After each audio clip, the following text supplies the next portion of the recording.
Kaleshwaram commission నివేదికపై కోర్టుకు వెళ్లారు KCR, Harish. PC Ghosh రిపోర్టును సవాల్ చేస్తూ వేర్వేరుగా పిటిషన్లు దాఖలు చేశారు. అసలు ఆ పిటిషన్లలో ఏముంది? ఇద్దరూ కలిసి హైకోర్టుకు చేసుకున్న విజ్ఞప్తులేంటి? ఎప్పుడు విచారణకు రానుంది? కాళేశ్వరం సీరియల్లో మరో కొత్త ఎపిసోడ్ మొదలైంది. కాళేశ్వరం కమిషన్ నివేదికను సవాల్ చేశారు బీఆర్ఎస్ అధినేత మాజీ CM KCR. Justice PC Ghosh నివేదికను కొట్టివేయాలంటూ కోర్టుకెళ్లారు. కేసీఆర్ తో పాటు మాజీ మంత్రి హరీష్ రావు కూడా హైకోర్టులో పిటిషన్ దాఖలు చేశారు. Kaleshwaram commission chairman PC Ghosh తమ విజ్ఞప్తులను పరిగణలోనికి తీసుకోలేదన్నారు. అసలు పీసీ ఘోష్ కమిషన్ కు విచారణ అర్హతే లేదని, ఆ నివేదికను కొట్టివేయాలని హైకోర్టును కోరారు. రాజకీయ కక్ష సాధింపులో భాగంగానే కాంగ్రెస్ ప్రభుత్వం కమిషన్ వేసిందని ఆరోపించారు. ప్రభుత్వానికి ఏ విధంగా కావాలో ఆ విధంగా కమిషన్ నివేదిక ఇచ్చిందన్నారు.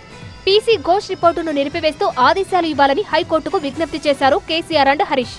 ప్రస్తుతం ఈ రెండు పిటిషన్లు హైకోర్టు రిజిస్ట్రీ పరిశీలనలో ఉన్నాయి. 115 మంది సాక్షులను విచారించిన కాళేశ్వరం కమిషన్ జూలై 31న నివేదిక ఇచ్చింది. మేడిగడ్డ, అన్నారం, సుందెళ్ల బ్యారేజ్లో వైఫల్యాలకు ప్రత్యక్షంగా పరోక్షంగా కేసీఆరే కారణమని నివేదిక ఇచ్చినట్టు తెలుస్తోంది. అయితే ఇదంతా రాజకీయ కక్షలో భాగమని ఆ నివేదికను కొట్టివేయాలంటూ కోర్టును ఆశ్రయించారు కేసీఆర్, హరీష్. మరి హైకోర్టు ఎలాంటి నిర్ణయం తీసుకుంటుందో చూడాలి.